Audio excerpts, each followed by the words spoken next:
ನ್ಯಾಯ ಬೇಕೆಂದೆನಿಸಿದವರಿಗೆ ಅನ್ಯಾಯವೆಸಗುವ ಬಂಡರ ಕಿಬ್ಬೆದೆಯ ಕೀಲು ಮುರಿದರೆ ಸಿಕ್ಕಿತ್ತೆ ನ್ಯಾಯ.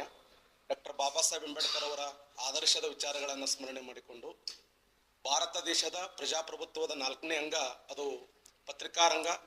ಆ ರಂಗದ ಮುಂದೆ ನಾನು ಪ್ರಥಮ ಬಾರಿಗೆ ಮಾತನಾಡ್ತಾ ಇರೋದು ಒಂದು ವಿಶೇಷವಾಗಿರುವಂಥ ಸಂಗತಿ.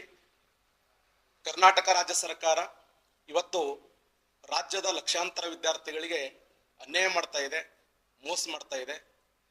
ನನ್ನ ಮಾಹಿತಿ ಪ್ರಕಾರ ಸುಮಾರು 43 ಇಲಾಖೆಗಳಲ್ಲಿ 2,76,386 ಹುದ್ದೆಗಳು ಖಾಲಿ ಇದ್ದು ಕಳೆದ 6 ವರ್ಷಗಳಿಂದ ಯಾವುದೇ ಇಲಾಖೆಗಳಲ್ಲಿ ಕಾಲ್ಫಾರ್ಮ್ ಆಗದೆ ಸುಮ್ಮನೆ ಕಳೆದ ಸರ್ಕಾರ ಆಗಿರಬಹುದು, ಇವತ್ತಿನ ಸರ್ಕಾರ ಆಗಿರಬಹುದು, ವಿದ್ಯಾರ್ಥಿಗಳನ್ನ ಕಡೆಗಣಿಸ್ತಾ ಇದ್ದಾರೆ.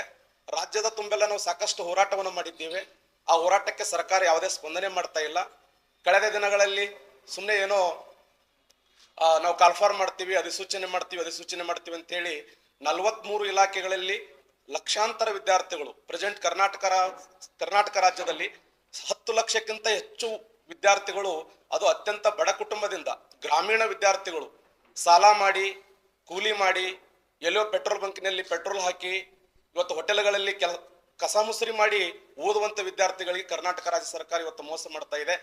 ಕರ್ನಾಟಕ ರಾಜ್ಯ ಸರ್ಕಾರ ಫಸ್ಟ್ ಆಯ್ಕೆ ಆಗಬೇಕಾದ್ರೆ ಇವತ್ತಿನ ಸರ್ಕಾರ ಸಮಾಜವಾದಿ ತತ್ವದ ಮೇಲೆ ನೀವು ಅಧಿಕಾರವನ್ನು ಸ್ವೀಕಾರ ಮಾಡಿ ಇವತ್ತು ಖಾಸಗಿ ಮೇಳಗಳನ್ನು ಏರ್ಪಡಿಸುವುದರ ಮೂಲಕ ನಾವು ಉದ್ಯೋಗ ಕೊಡ್ತೀವಿ ಅಂತ ಹೇಳಿ ಸುಮ್ಮನೆ ಆ ವಿದ್ಯಾರ್ಥಿಗಳೊಂದಿಗೆ ಚೆಲ್ಲಾಟ ಆಡ್ತಾ ಇದ್ದೀರಿ. ಕರ್ನಾಟಕ ರಾಜ್ಯ ಸರ್ಕಾರ ಇತ್ತೀಚೆಗೆ ಹೈಕೋರ್ಟಿಗೆ ಒಂದು ಪ್ರಶ್ನೆ ಕೇಳಿತ್ತು, ಏನು 56% ಮೀಸಲಾತಿ ನಾವು ಕಾಲ್ಫಾರ್ಮ್ ಮಾಡಂಗಿಲ್ಲ ಅಂತ ಹೇಳಿ. ಆದರೆ ಈ ಕಳೆದ ಜನವರಿ ತಿಂಗಳಲ್ಲಿ ಹೈಕೋರ್ಟ್ ಹೇಳಿದೆ 50% ಮೀಸಲಾತಿ ಇಟ್ಟುಕೊಂಡು ನೀವು ಕಾಲ್ಫಾರ್ಮ್ ಮಾಡ್ರಿ, 56% ಆಮೇಲೆ ನೋಡೋಣ, 96%ಗೆ ನೀವು ಕಾಲ್ಫಾರ್ಮ್ ಮಾಡಿದ್ದೆ ಆದರೆ ನಾವು ಅದಕ್ಕೆ ಒಪ್ಪಿಗೆ ಕೊಡ್ತೀವಿ ಅಂತ ಹೈಕೋರ್ಟ್ ಅಧಿಸೂಚನೆ ಕೊಟ್ಟರೂ ಕೂಡ ಫೆಬ್ರವರಿ 12 ಅಂತ ಹೇಳಿ ಇವತ್ತು ಅಟಾರ್ನಿ ಜನರಲ್ ಅವರು ಹೇಳ್ತಾ ಇದ್ದಾರೆ. ದಯವಿಟ್ಟು ರಾಜ್ಯದ ವಿದ್ಯಾರ್ಥಿಗಳು ಬಹಳ ಕಷ್ಟದಲ್ಲಿದ್ದಾರೆ, ತೊಂದರೆಯಲ್ಲಿದ್ದಾರೆ. ನಿಮ್ಮ ಪಂಚ ಯೋಜನೆಗಳ ಜೊತೆಯಲ್ಲಿ ವಿದ್ಯಾರ್ಥಿಗಳಿಗೆ ಭರವಸೆ ಉದ್ಯೋಗ ಕೊಡ್ತೀವಿ ಅನ್ನುವಂಥ ಯೋಜನೆಯನ್ನು ಘೋಷಣೆ ಮಾಡ್ರಿ, ಮನೆ ಮನೆಗೆ ಒಂದೊಂದು ಉದ್ಯೋಗ ಕೊಡುವಂತ ಪ್ರಯತ್ನವನ್ನು ಮಾಡ್ರಿ. ಇದರಿಂದ ರಾಜ್ಯದ ವಿದ್ಯಾರ್ಥಿಗಳು ಒಳ್ಳೇದಾಗ್ತದೆ. ಒಂದು ವೇಳೆ ನೀವೇನಾದರೂ ಉದ್ಯೋಗ ಕಾಲ್ಫಾರ್ಮ್ ಮಾಡದೇ ಇದ್ರೆ ಇವತ್ತು ಶಿಕ್ಷಣ 76,000 ಪೋಸ್ಟ್ ಶಿಕ್ಷಕ ಹುದ್ದೆ ಖಾಲಿ ಇದಾವೆ, 25ರಿಂದ 30,000 ಪೊಲೀಸ್ ಇಲಾಖೆಯಲ್ಲಿ ಖಾಲಿ ಅದಾವೆ, 11,000 ಕಂದಾಯ ಇಲಾಖೆಯಲ್ಲಿ ಹುದ್ದೆಗಳು ಖಾಲಿ ಅದಾವೆ, ಸುಮಾರು 25ರಿಂದ 30,000 ಆರೋಗ್ಯ ಇಲಾಖೆಯಲ್ಲಿ ಹುದ್ದೆಗಳು ಖಾಲಿ ಅದಾವೆ. ನಾವು ಎಲ್ಲಾ ಸರ್ಕಾರಿ ಕಚೇರಿಗಳು ಹೋದರೆ ಸುಮ್ಮನೆ ಪ್ರೈವೇಟ್ದವ್ರನ್ನ ತುಂಬಿಕೊಂಡು ಸರ್ಕಾರಿ ಅಧ್ಯಯನ ಮಾಡಿರ್ತಕ್ಕಂಥ ವಿದ್ಯಾರ್ಥಿಗಳಿಗೆ ನೀವು ಮೋಸ ಮಾಡ್ತಾ ಇದ್ದೀರಿ. ಕರ್ನಾಟಕ ರಾಜ್ಯದ ನೀವು ಬರೀ ಬಿಜಾಪುರ ಆಗಿರಬಹುದು, ಧಾರವಾಡ ಆಗಿರಬಹುದು, ಬೆಂಗಳೂರು ವಿಜಯನಗರ ಆಗಿರಬಹುದು, ಅಲ್ಲಿ ಲೈಬ್ರರಿಯಲ್ಲಿ ಕುತ್ಕೊಂಡು ಓದುವಂತ ವಿದ್ಯಾರ್ಥಿಗಳು ಎಷ್ಟು ಕಷ್ಟಪಡ್ತಾ ಇದ್ದಾರೆ. ದಯವಿಟ್ಟು ವಿದ್ಯಾರ್ಥಿಗಳ ಪರವಾಗಿ ನೀವು ಕಾಲ್ಫಾರ್ಮ್ ಮಾಡದೇ ಇದ್ರೆ ನಾವು ವಿನಂತಿಯಿಂದ ನಾನು ಆಗ್ರಹ ಮಾಡ್ತಾ ಇದ್ದೇನೆ.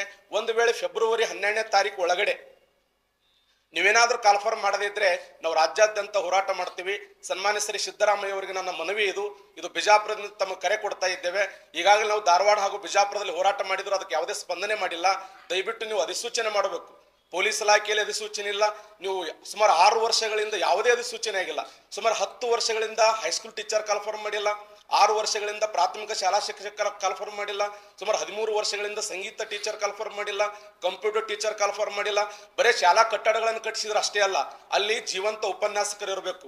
1964ರ ಶಿಕ್ಷಣ ನೀತಿ ಒಂದು ಮಾತು ಹೇಳ್ತದೆ, ಭಾರತ ದೇಶದ ನಿಜವಾದ ಶಿಕ್ಷಣ ನಿರ್ಮಾಣ ಆಗ್ತಾ ಇರೋದು ವರ್ಗಕೋಣೆಯ 4 ಗೋಡೆಗಳ ಮಧ್ಯದಲ್ಲಿ. ಮತ್ತೆ ಶಿಕ್ಷಕರೇ ಇಲ್ಲ ಅಥವಾ ಇಲಾಖೆಗಳಲ್ಲಿ ಅಧಿಕಾರಿಗಳಿಲ್ಲ, ಮತ್ತೆ ನೀವು ಸರ್ಕಾರ ಹೆಂಗ್ ನಡ್ಸಕ್ ಸಾಧ್ಯ ಇದೆ?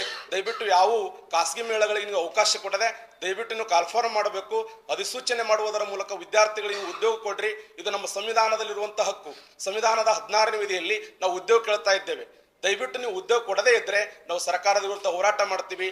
ದಯವಿಟ್ಟು ಪಂಚ ಯೋಜನೆಗಳಲ್ಲಿ ಇದೊಂದು ಯೋಜನೆ ಅಂತ ಘೋಷಣೆ ಮಾಡಿ ನೀವು ಕಾಲ್ಫಾರ್ಮ್ ಮಾಡಬೇಕು ಅಂತೇಳಿ ನಾನು ಆಗ್ರಹ ಮಾಡ್ತಾ ಇದ್ದೇನೆ.